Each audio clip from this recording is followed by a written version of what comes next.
Hello Nicey Talks listeners! Welcome to special episode that will take us into the world of phonology through the magic of animation. Who here is not familiar with Disney animated movies? From the classic tale of Cinderella to the modern adventure of Moana, Disney has always managed to amaze us with its stories, characters, and of course songs. I personally have always been fascinated by how these Disney characters come to life, not just from the visual or the distinction voices, but also from the way they deliver their line. Of the many iconic Disney movies, there is one that has always caught my attention. That is Encanto. This movie about the Madrigal family is not only stunning with its visual and music, but also a hidden treasure for those of us interested in how language works. In particular, the intonation of the characters' voices is full of emotion and nuance. Today, with Naila, we will uncover the power of intonation hidden behind Encanto's dialogues. We will learn about suprasegmental phonology, specifically the different types of tone in English, including levels of intonation and how these could change the meaning of our message. In phonology, we not only learn individual sounds like b or but also features that go beyond them, which we call suprasegmentals. These include word stress, sentence, rhythm, and of course, the most interest of us today is intonation.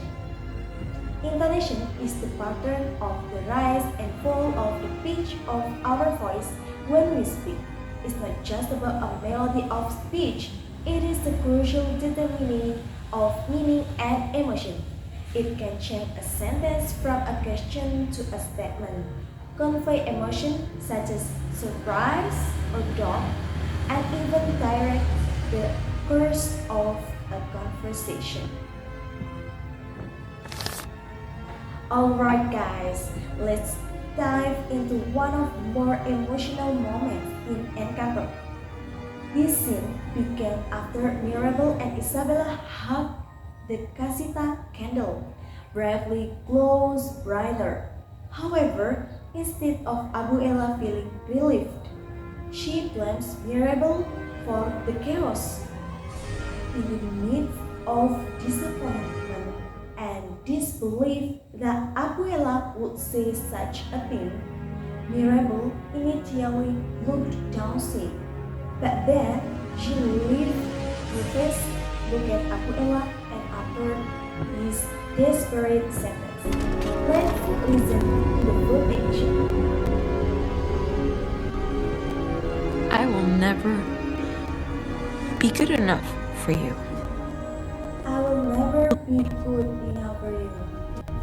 You know? It's hard to hear that, doesn't it? In this sentence, Mirabel uses a very strong full rise tone.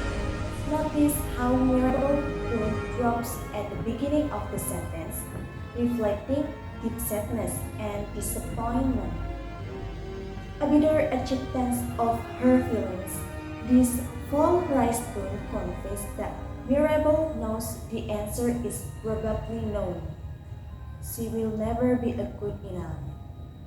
Yet, there is a lingering glimmer of hope or a need for painful affirmation from Abu Ella.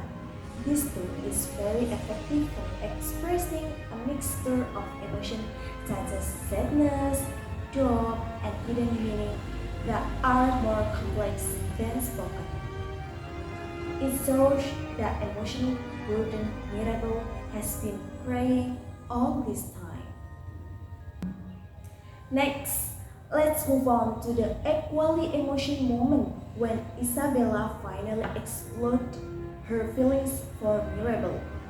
This scene understands how intonation shapes emotion and meaning. This happens after Mirabel tries to talk to Isabel about her perfection, and Isabella finally reveals the burden she has been feeling. Pay close attention to how Isabella says this sentence. It may sound like a taunt or a challenge at first, with the emphasis on the word better, better. But then the real emotion explodes at the end. Let's listen. Family was happy. You want to be a better sister? Apologize for ruining my life. Ruining my life. Wow, wow, wow. How powerful is that? Here, we can identify the use of you wanna be a better sister? This part is most likely to be said in a rising tone if it is a rhetorical question that is mocking or challenging, or it would be a falling tone if it is a firm statement with implication.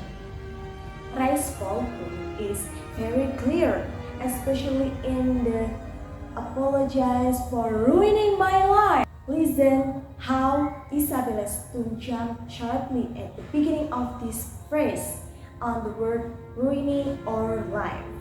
To her outburst of anger and frustration and then falls quickly at the end. This initial spike shows a deep and intense emotion, while the drop at the end emphasizes the accusation and finality of her frustration. It's not just a regular falling pitch, it's very high pitch with a strong emotion, which then collapses with the statement. This rising and falling tone is very effective for conveying overflowing anger, dramatic, surprise, or even deep sarcasm. Isabella doesn't just want Mirabel to apologize. She wants Mirabel to feel the weight of what she's been feeling, and the rise-fall tone is the perfect tool for that. We move on to another very intense and emotional moment from Abu Ella. This is when she sees Mirabel and Isabella having fun after singing.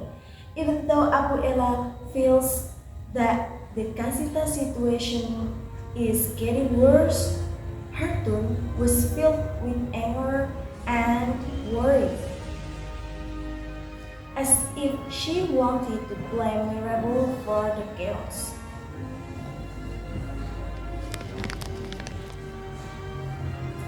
Let's listen to how Abu Ella opens her conversation as she looks at the scene in front of her.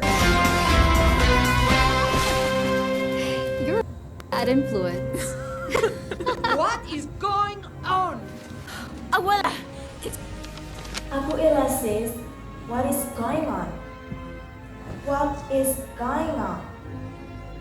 Listen to how her tone of voice rises at the end of this question. Even though she is angry, This is an interesting example of rising tone. Abu Ella is not just asking to get information.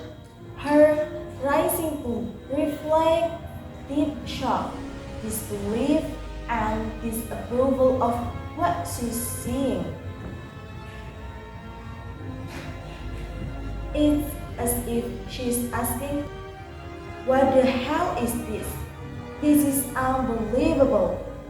This rising tone turned out to trigger a bigger conflict after this. Finally, let's talk about one of the types of tone that we most often use to convey factual information or deep but controlled emotions. Level tone, flat or stable tone. We will see it in Abu Ella Alma's most introspective moment, scene of Abu Ella and Mirabel by the river, where their magic began. It's a heavy moment of reflection and truth telling for Abu Ella. She looks sad, brooding, and despite providing fundamental information, her tone doesn't change dramatically. Let's listen to the footage. This Abu river Ella saying, this river is where we were is given where our we will miracle. Listen carefully to how Abu Ella says this sentence. Although there is a pause after this river, her tone remains relatively flat and steady throughout the sentence. In the sweet sunrise or fall, this is the perfect example of level tone. The flat here serves to convey very important and profound information. But with control or reflective emotion, the sadness Abu Ella feels doesn't make her tone overwhelming. Instead, it makes it more monotone, a sign of emotion, heaviness, or deep contemplation. This level of tone shows that he is presenting a fundamental truth, a fact that is full of meaning without the need to add excessive melodic drama. Okay guys, from our adventure with the Madrigal family in Encanto, we have seen firsthand how different types of tone, specifically falling, rising, level tone, fall rise, and rise fall tones are powerful tools in communication. Tone is not just the melody of speech, it is the shaper of meaning, the amplifier of emotion, and even the determinant of the intention of any dialogue. They show how vital it is to understand suprasegmental phonology. For those of us learning English or even other language, mastering intonation is key to communicating more effectively and naturally, not just by saying word correctly, but also with the right feeling and intention. I hope this podcast episode not only entertains but also opens your eyes to the power of sound in language, which may have gone unnoticed. Keep practicing listening to intonation around you in movies, in everyday conversation, and you'll discover how rich the world of phonology is. See you in the next video. Bye bye.